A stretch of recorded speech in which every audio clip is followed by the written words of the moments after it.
कशानिमित्त एकत्र आलो? गुरुपुष्याने योगानिमित्त एकत्र आलो.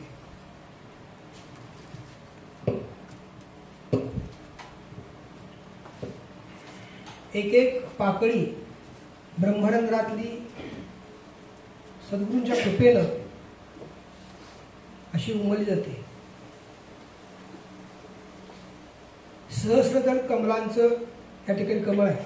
सहस्रदळ पाकळींचं एक एक पाकळी उमलली जाते. त्याला ज्ञान हा शब्द आहे. कुठून आलो, कुठे निघालो आणि प्रवास काय करणार आहे याचं ज्ञान बहुतांशी जीवाना नाहीये. सद्गुरुनाथ दादांनी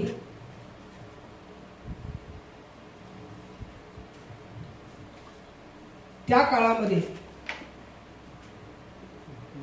300 भक्तांना जे अमृतकर वाजले त्यांनी दिले, ज्यांनी ग्रहण केले त्यांचं सोनं झालं. अशाच अमृतकणातला विषय थोडासा विस्तार करून आपण बघणार आहे. मानवी शरीर हे पंचभौतिक देहाने भरलेलं आहे. पृथ्वी, आग, तेज, वायू आणि आकाश. मानवेतर सर्व जीव हेही पंचभौतिक देहाचं कार्यकर्तव्य करतात. परंतु पंचभौतिक म्हणजे काय आणि त्याचा कसा पद्धतीने बॅलन्स देहामध्ये राहायला पाहिजे, किंबहुना तुम्ही कुठून आला आहात हे ज्योतिषाने सांगायची गरज नाही. ज्योतिषशास्त्रामध्ये आडाखे आहेत. तसे तुमच्या जन्मामध्ये जन्माला कुठून आला ह्याचं उत्तर प्रत्येकाला माहिती पाहिजे. इथं किती काळ तुम्ही काढणार आहात याचं तुम्हाला ज्ञान पाहिजे. आणि इथून जाताना काय शिदोरी नेणार आहात का ओल्या कोरड्या हाताने जाणार आहात याचंही ज्ञान पाहिजे. म्हणजे प्राप्त जन्माचं सखोल ज्ञान पाहिजे अशी भावना वंदनीय दादांची होती.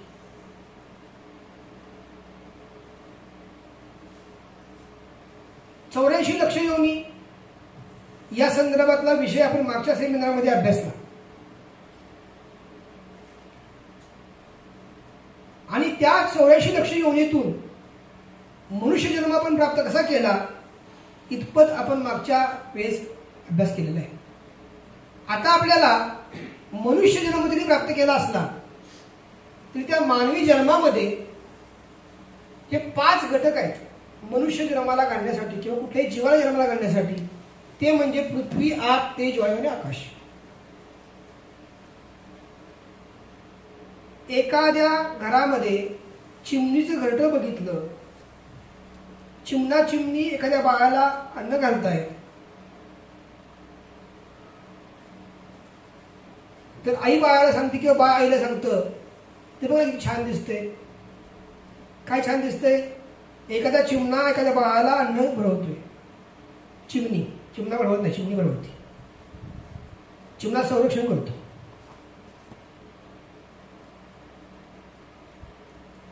आता ती जी अवस्था आहे एखाद्याला अन्न भरवण्याची अवस्था, ही मानवात सुद्धा काही नवीन नाही. आई आपल्या लेकराला अन्न भरवते.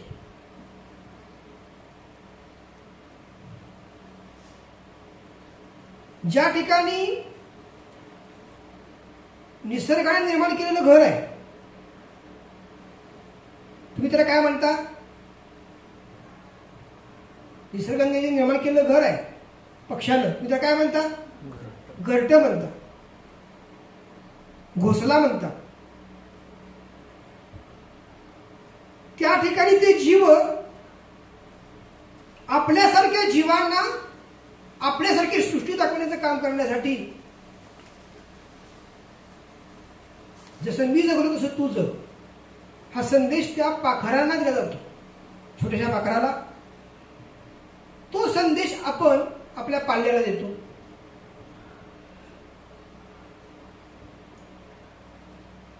पण तुम्हाला हे माहिती आहे का, तुमच्या बरोबर जे आलेलं पाल्य आहे हे पाताळातनं आले, स्वर्गातनं आले, वासने परत्वे आले, का इच्छा परत्वे आले? हे तुम्हाला समजणार कसं?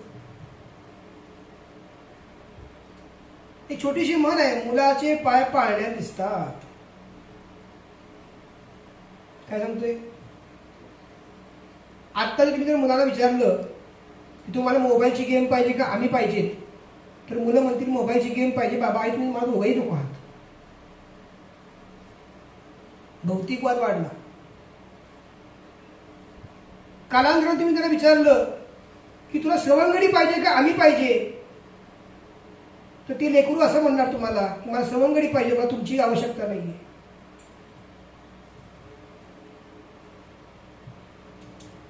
थोडासा काळ पुढे जेव्हा जाईल आणि त्या तुमच्या लेकराला जेव्हा लेकरू जन्माला येईल,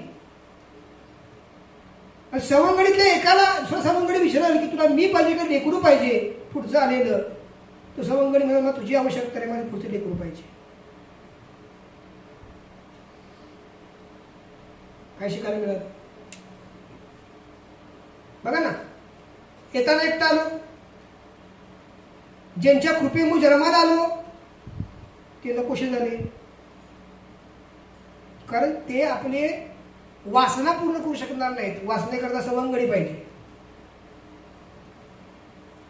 काही काळ वासना सवंगडीने पूर्ण केल्या तर सवंगडी पण नको आहे, कारण सवंगडी क्षीण झाला, तर सवंगड्यापासून निर्माण झालेलं जे बाळ आहे ते पाहिजे.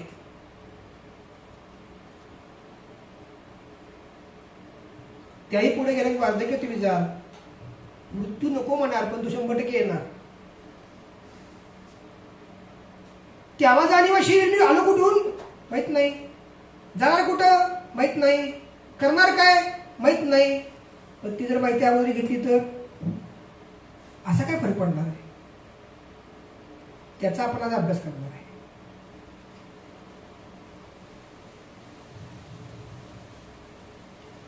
मानवाचं शरीर जे आहे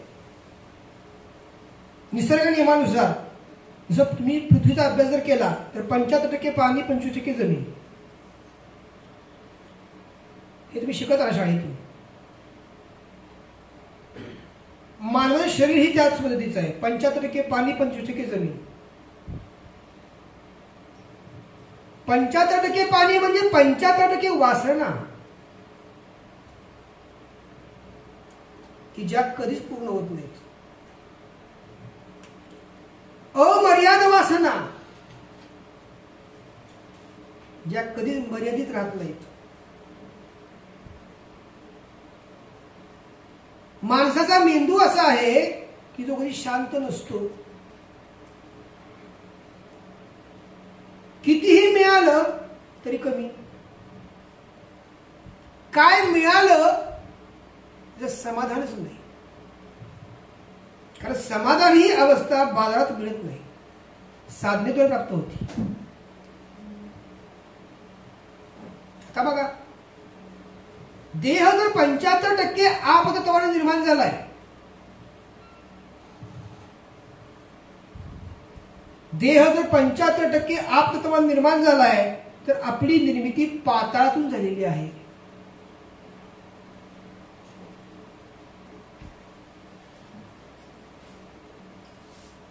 काय सांगितलं? देह जर 75% आपतत्वातून निर्माण झालाय, तर आपली निर्मिती पाताळातून झालेली आहे आणि मृत्यूपर्यंत आपल्याला प्रश्न सोडणार नाहीत. एक परी मृत्यू गवसेल तर प्रश्न संपणार नाहीत, प्रश्न शिल्लक राहतील आणि हा मरून जाईल. आणि जे शिल्लक प्रश्न राहतील त्यांच्यासाठी पुन्हा जन्म घ्यायला लागल, त्याच म्हणतात पुनरपी जननम पुनरपी मरणम.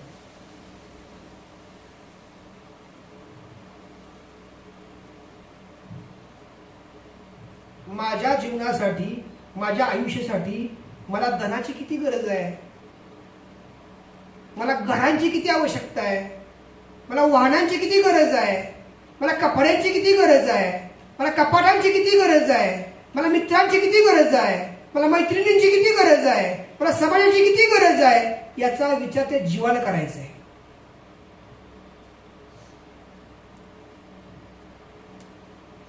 विषय समजतोय का म्हणला जातोय?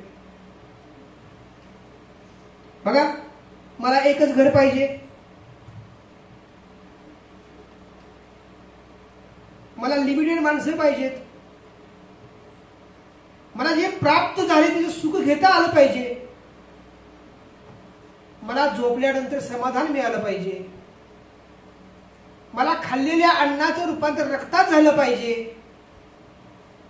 माझ्या विवंचना थांबल्या पाहिजेत, माझा पूर्ण दिवस समाधानामध्ये गेला पाहिजे, ना की पैसा पैसा पैसा पैसा पैसा पैसा.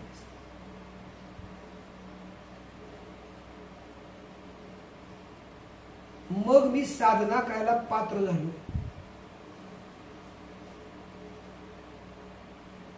आणि आता मी जेव्हा साधना करायला पात्र झालो तेव्हा माझ्या अमर्यादित इच्छा वासना मी मर्यादित आणण्याचा प्रयत्न मी करणार आहे, देव नव्हे. ही जबाबदारी देवाची नाही.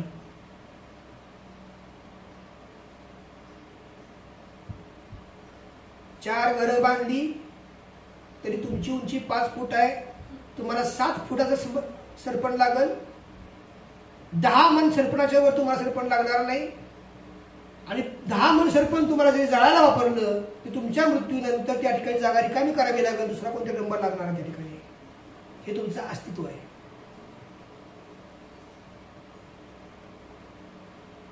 तुम्ही आहात, स्वतःला किंमत देत आहे म्हणून तुम्हाला किंमत आहे, आणि तुम्हाला किंमतच नाही. हे तुमचं अस्तित्व आहे. तुम्ही लोकांच्या मागे लागलाय म्हणून लोक तुमच्या मागे लागलीत, तर तुमच्या मागे कोणच लागणार नाही. हे तुमचं अस्तित्व आहे.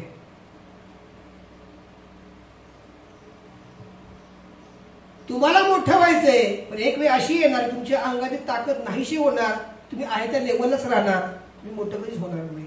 हे तुमचं अस्तित्व आहे. शेवटी 2 तगड्या बराबर, हे तुमचं अस्तित्व आहे. हे साधनेद्वारे समजत, उपासनेद्वारे कळत, एकांत जेव्हा तुम्ही कराल त्यावेळेस तुम्हाला ज्ञान प्राप्त होईल. आणि हे जेव्हा तुम्हाला प्राप्त होईल तर तुमचं मन म्हणायला लागल मर्यादित वासना.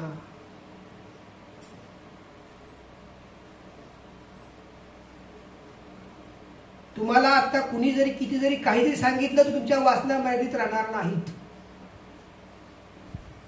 आणि तुम्हाला मोठं व्हायचंय, इतकं मोठं व्हायचंय की एक वेळ तुम्ही कोण आहात हे तुम्हालाच कळणार नाही. इतकं मोठं व्हायचंय. बघा ना, आजोबांचा फोटो नातवाला आठवत नाही, पणजोबा कोण होते नावच माहित नाही. बाबाला किंमत का माहिती आहे का? सगळं देतात मला, पण जेव्हा बाबा द्यायचं थांबतील आणि मी जेव्हा बाबा होईल तर बाबाची किंमत 50% कमी झाली असेल. काय कळलं?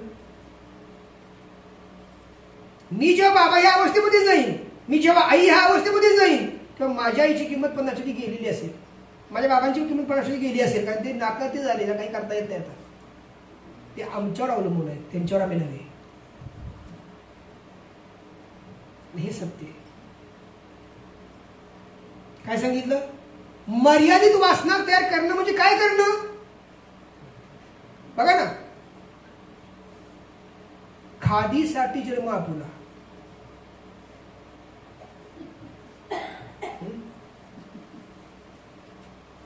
सगळे पदार्थ व्यसनाचे, पदार्थ मात्र वेगळे. जितके पदार्थ चटपटीत तितके पोटात जास्त, पदार्थ मात्र व्यसनाचेच.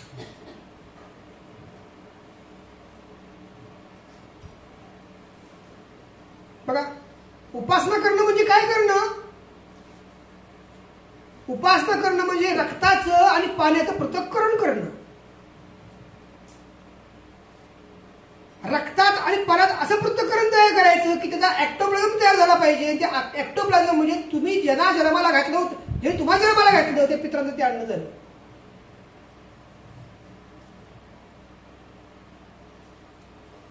तुमच्या वाडवडिलांचं आयुष्य किती आहे? 1500 वर्षे आहे. काळजी करू नका. ते तुम्हाला सोडून कुठंच गेले नाहीत.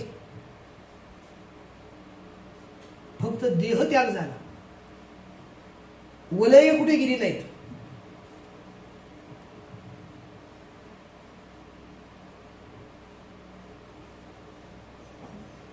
बघा अवघड आहे. पण बघा कमी लोकांची संगत ठेवायची अवघड आहे. कमी लोकांशी कमी बोलायचं अवघड आहे. समाजात कमी फिरायचं अवघड आहे. मर्यादित कमवायचं अवघड आहे.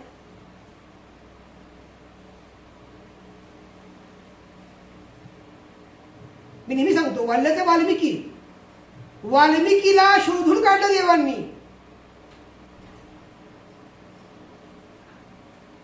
काय सांगितलं? देवानी काढलं. देवाचं चरित्र लिहिलं रामायण.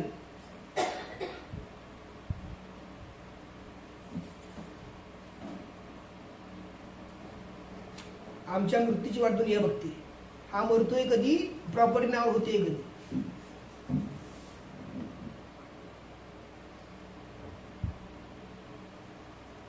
विषय कळतोय का? तर जर माझ्या वासना ह्या देहाच्या 75% वासना कार्य करतायत,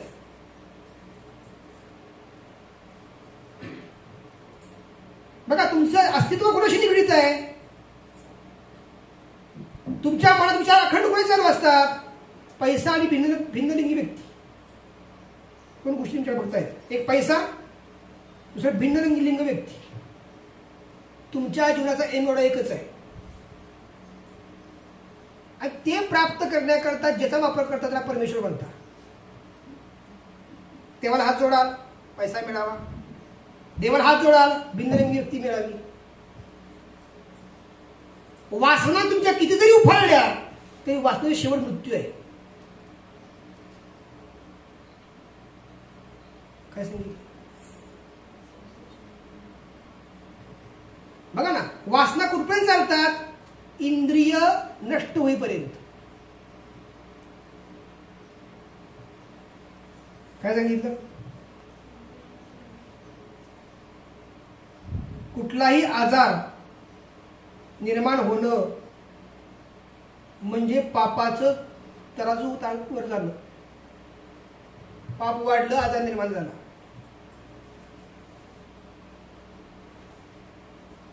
चौऱ्याऐंशी लक्ष आजार आहेत. 3,500 आजार फक्त सर्च झाले. जगातला कुठलाही डॉक्टर तुमचा आजार निवारण करू शकत नाही. लिहून ठेवा. आजाराकरता प्रयत्न करेल निवारणासाठी, पण निवारण नाही करू शकत. कारण आजार निर्माण कशामुळे झाले? क्ष नावाच्या पापामुळे झाले. भोगायचं, भागायचं आणि मग मुक्त व्हायचं.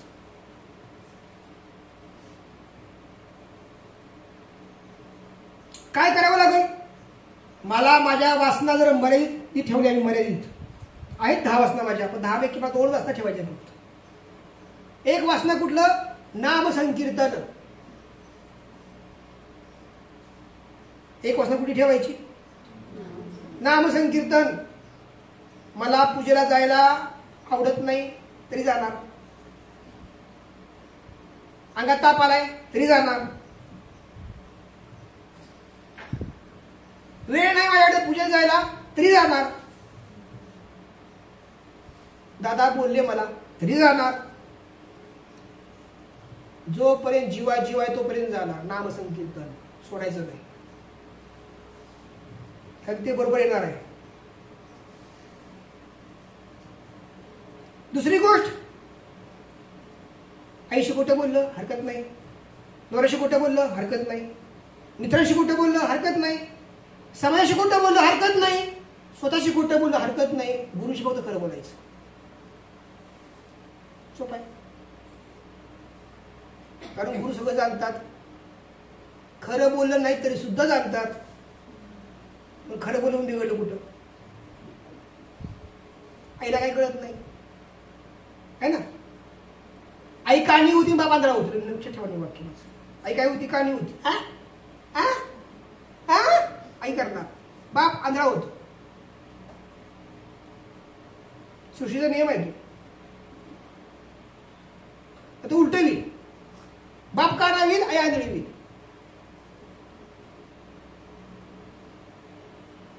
कारण काय, माझ्या मुलाचं चांगलं करण्याकरता कुठनं काय काय गोळा केली कोण असतो, ते सगळं पाप माझ्या मुलाचं चांगलं करण्याकरता वापरलं. ज्याच्यामुळे वापरलं ते काढणं झालं, ज्याच्यामुळे वापरलं ते आंधळं झालं.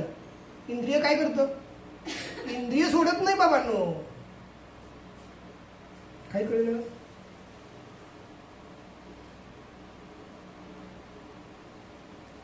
वासना किती ठेवायच्या, मर्यादित. दोन गोष्टी, नामसंकीर्तन आणि गुरुशी खरं बोलणं. बायकोशी खोटं बोल हरकत नाही, नवऱ्याशी खोटं बोल तरी हरकत नाही. का, समजून घेतील परत आपलाच आहे कोण जातोय. पण गुरुशी खोटं बोलला तर आणि गुरुने लांब केलं तर, त्रिभुवनी तू थोर म्हणून श्रुतीने गायले, त्रिभुवनात दुसरं कोण जवळ नाही करणार.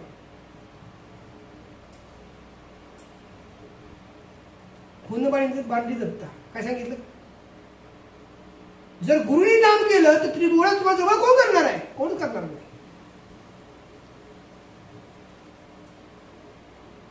कारण तुम्ही ज्या सवंगड्यामध्ये आता आयुष्य काढताय ते 84 लक्षापैकी एक आहे. गेल्या जन्मात तुमचा सवंगडी वेगळाच होता, पुढे वेगळाच असणार आहे. आणि तुम्हाला हा आवडलाय पण तो कायमस्वरूपी आवडला असंही नाहीये, काही वर्षापुरता तो आवडलेला असतो. पण जास्तीत जास्त 36 गुण मिळतात, 36 गुणच नाही येत. आमचा प्रपंच 36 वर्ष, प्रत्येक पत्रिकेत गुण आहेत का नाहीत. भृगुशी सांगून टाकलं, काय सांगितलं, जास्तीत जास्त तुम्ही किती एकत्र याल, 36 वर्ष. त्याच्यानंतर शरीराने एकत्र या, मनाने येणार नाही. काय सांगितलं, 36 वर्षानंतर शरीर तुमचं एकत्र येईल प्रपंच करण्यासाठी, पण मन एकत्र येणार नाही. कारण तुमचं मन फाटलं 36 वर्षानंतर. त्यामुळे तुमचं बायकोवर प्रेम किती आहे, तुमचं नवऱ्यावर प्रेम किती आहे मला सांगू नका, मला सगळं माहिती आहे. तुम्ही फक्त गिव्ह अँड टेक पॉलिसी वापरता. कारण हे निसर्गाने निर्माण जे केलं ते तुम्ही बाहेर थोडंसं आहात. तुम्ही असं म्हणता का, मी हवा घेत नाहीये, आपल्याला हवा लागतच नाही. नाक कशाला देते, मोडायसाठी नुसतं फक्त.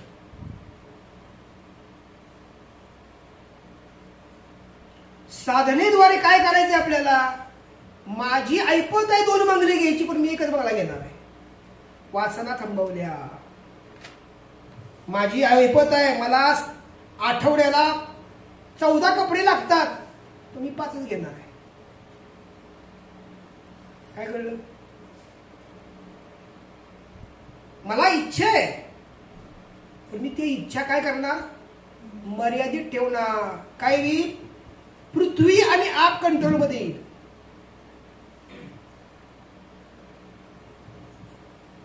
काय कळलं, कळतंय का वर्ण गेलं. तुमच्या जेव्हा मर्यादित वासना राहतील, मर्यादित इच्छा राहतील, मी असं म्हणलेलं नाही इच्छा वासना सोडा म्हणलेलं नाही, वरून झालं, मर्यादित ठेवला तर काय होईल, पृथ्वी आणि आप हे जे 75% प्रमाण आहे ते 50% होईल. मग वाढवलं मी काय, आज मला अर्धा तास नामस्मरणाकरता वेळ द्यावा लागला. तेज, वायू आणि आकाश, मी काय वाढवलं, ओम श्री साईनाथाय नमः. ओम श्री साईनाथाय नमः यामध्ये तेज आहे, ज्याच्याद्वारे म्हणलं जातं तो वायू आहे, आणि जिथं सेविंग होणार ते आकाश आहे. मी तेज, वायू आणि आकाशाला माझ्या देहामध्ये धारणा सुरू केली. अर्धा तास रोजची मंत्र. मला माहित नव्हते, सवय नव्हती मला आतापर्यंत. मग उठलं की भाडा लागायचा, नाश्ता, आणि तो पण रोजचा वेगळा. तो पण गरम गरम, आणि त्या नाश्त्यात जर चुकून मीठ कमी किंवा जास्त झालं तर मग काय खरं नाही. सकाळी सुरुवात कशी झाली. पण आता मी काय करतो, आता मला जरी मीठ कमी होऊ दे जास्त होऊ दे, मी शांत असतो, स्थितप्रज्ञ असतो. का? स्थितप्रज्ञ ही अवस्था आहे, साधनेद्वारे येते. पहिली अवस्था काय असते माहितीये का? मीठ जास्त झालं, डिशक्याव. कळतं नाही तुला? डिशक्याव. आवडीचा पदार्थ नाही, ते फेकून दे. इकडे वाक्य, अन्नासाठी दाही दिशा, आम्हा फिरवशी जगदीशा, आपल्यासाठी नाही. रोज काही तेच खायला घालतीस, चेंज पाहिजे. आज पिझ्झा, उद्या बर्गर, है ना, परत चायनीज, आणखी काय वेगळं तिसरंच. देह एक आहे, अन्नाचे प्रकार अनेक आहेत. बाबांनो एकाच देहात धारण होतात, काळजी करू नका. काय सांगितलं? बावरची तुम्हाला 50 प्रकारचं अन्न करून खायला लागले, पण तुमचा देह एकच आहे. आणि त्या दोन आतडी कार्य करतात, एक लहान आतड आणि एक मोठा आतड. आणि जेव्हा आतडी निकामी होतील, सोन्याचा घास करून सुद्धा बसणार नाही. तर चोचले जिभेचे कमी करा. काय सांगितलं? बघा ना, जिभेला काय आहे? चव आहे. इथून आत गेले की चव संपली. चव कुठे आहे? चव जिभेपुरती आहे. खारट, आंबट, गोड, तिखट, कडू, हे ना, कुठं? जिभेवर. त्याच्या आत तुम्ही गेला अन्न घेऊन, चवच नाही. मग तुम्ही स्वतःला जर साधक समजत असाल आणि जिभेचे चोचले जर पूर्ण करत असाल, तर तुम्ही साधक कसले? तुम्हीच तुमचे बाधक. म्हणून नाथांनी एक सिद्धांत मांडला होता त्या काळात. काय मांडला होता? जे समोर अन्न येईल ते खायचं, वासना कमी होतात. काय कळलं? म्हणून वाक्य आहे, ताजी भाकर अथवा शेई देई भुकेच्या वेळी दत्ता, मागणी अनेक नाही. जे समोर येईल ते खायचं, वासना काय होतात? कमी होतात. असं नाही माहिती दादा म्हणल्यामुळं मी आता काय असं ते समोर येईल ते खातोय, असं काय करू नका. मी म्हणलं म्हणून करू नका. आतून निर्माण तुमच्या होऊ देत. साधक आहात ना का बाधक आहात? जर तुमच्या मनाच्या वासना जिभेवर रेंगाळत असतील आणि त्या वासनेवर तुम्ही जीवन जर जगत असाल रोजचं, तर तुम्ही साधक नाही, तुम्ही बाधक आहात. आणि जे भगवंत मला देतोय ते मी मुक्त हस्ते खातोय, आनंदाने खातोय, अशी मनाची तुमची जर धारणा असेल तर तुम्ही साधक आहात. स्वतः ठरवा तुम्ही कोण आहात. त्या कारणाला सर्टिफिकेट कुठे द्यायची गरज नाही. काय कळलं? मित्राच्या पार्टीला गेलो नाही. का गेलो नाही? दादा म्हणल्यामुळे गेलो नाही. बाधक झाला, साधक नाही. मला पटलंय की परान्न खाल्ल्यानंतर काय होतं हे मला पटलंय, म्हणून मी जात नाही, मग साधक गेला. पण दादा म्हणल्यामुळे जाणार नाही, दादा म्हणल्यामुळे खाणार नाही, मला देव करू नका.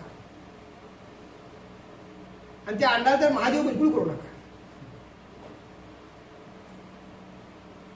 तुम्ही मला सांगा, ह्या वासना मर्यादित आणण्याचं काम जगातला कुठला देव करू शकेल का?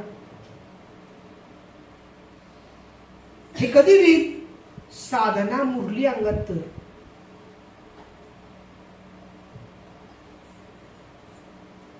घरामध्ये 4 माणसं असतात, चौघाला 4 पदार्थ लागतात. बाबाला जे आवडतं ते आईला आवडत नाही, आईला आवडतं ते लेकीला आवडत नाही, लेकीला आवडतं ते लेकाला आवडत नाही. तुम्ही नाथपंथी का अनाथपंथी?